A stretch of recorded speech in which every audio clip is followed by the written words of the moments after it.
हरे कृष्णा राधे राधे दोस्तों, आप सभी का मेरे इस YouTube चैनल में हार्दिक स्वागत है। आज मैं आपको कार्तिक मास महात्म का दूसरा अध्याय श्रवण करवाने जा रही हूँ। इसका पहला अध्याय मेरे चैनल पर अपलोड है, आप वहां पर जाके श्रवण कर सकते हैं। तो चलिए आज की कथा हम प्रारंभ करते हैं। तब आगे भगवान श्री कृष्ण बोले कि हे प्रिय, जब गुणवती को राक्षस द्वारा अपने पति व पिता के मारे जाने का समाचार मिला तो वह विलाप करने लगी। हा नाथ, हा पिता, मुझको त्याग कर तुम कहाँ चले गए? मैं अकेली स्त्री तुम्हारे बिना क्या करूं? अब मेरे भोजन वस्त्र आदि की व्यवस्था कौन करेगा? घर में प्रेम पूर्वक मेरा पालन पोषण कौन करेगा? मैं कुछ भी नहीं कर सकती। मुझ विधवा की कौन रक्षा करेगा? मैं कहाँ जाऊं? मेरे पास सबको ठिकाना भी नहीं रहा। इस प्रकार विलाप करते हुए गुणवती चक्कर खाकर वहीं धरती पर गिर पड़ी और बेहोश हो गई। बहुत देर बाद जब उसे होश आया तब पहले की भांति ही करुण विलाप करते हुए शोक सागर में डूब गई। कुछ समय के पश्चात जब वह संभली तो उसे ध्यान आया कि पिता और पति की मृत्यु के बाद मुझे उनकी क्रिया करनी चाहिए जिससे कि उनकी गति हो सके। इसलिए उसे अपने घर का सारा सामान बेच दिया और उससे प्राप्त धन से उसने अपने पिता व पति का श्राद्ध आदि कर्म किया। तत्पश्चात वह उसी नगर में रहते हुए आठों पहर भगवान विष्णु की भक्ति करने लगी। उसने मृत्यु पर्यंत तक नियम पूर्वक सभी एकादशियों का व्रत और कार्तिक महीने में उपवास एवं व्रत भी किए। हे प्रिय, एकादशी और कार्तिक व्रत मुझे बेहद ही प्रिय है। इसमें मुक्ति, भुक्ति, पुत्र तथा संपत्ति प्राप्त होती है।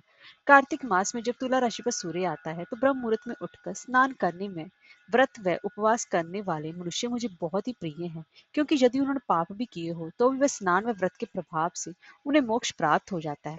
कार्तिक में स्नान, जागरण, दीपदान तथा तुलसी के पौधे की रक्षा करने वाले मनुष्य साक्षात भगवान विष्णु के समान है।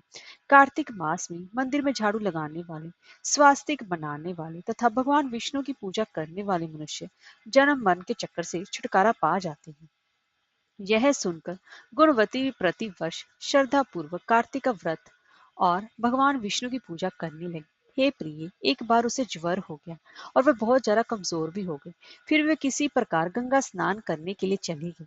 गंगा तक तो वह पहुंच गई, परंतु शीत के कारण वह बुरी तरह से कांप रही थी।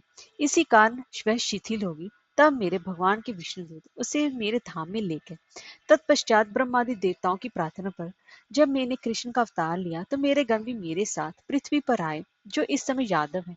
तुम्हारे पिता पूर्व जन्म में देव शर्मा थे, तो इस समय सत्राजित है। पूर्व जन्म में चंद्र शर्मा जो तुम्हारा पति था वह डाकू है। और हे देवी, तू ही गुणवती है। कार्तिक व्रत के प्रभाव से कारण ही तो मेरी अर्धांगिनी हुई है। पूर्व जन्म में तुमने मेरे मंदिर के द्वार पर तुलसी का पौधा लगाया था। इस समय वह तेरे महलों के आंगन में कल्प वृक्ष के रूप में विद्यमान है। उस जन्म में जो तुमने दीप दान किया था उसी कारण तुम्हारी देह इतनी सुंदर है कि तुम्हारे घर में साक्षात लक्ष्मी का वास है।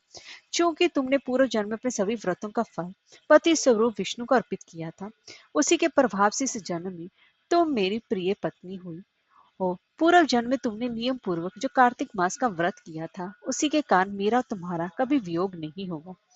इस प्रकार कार्तिक मास में व्रत आदि करने वाले मनुष्य मुझे तुम्हारे समान प्रिय है।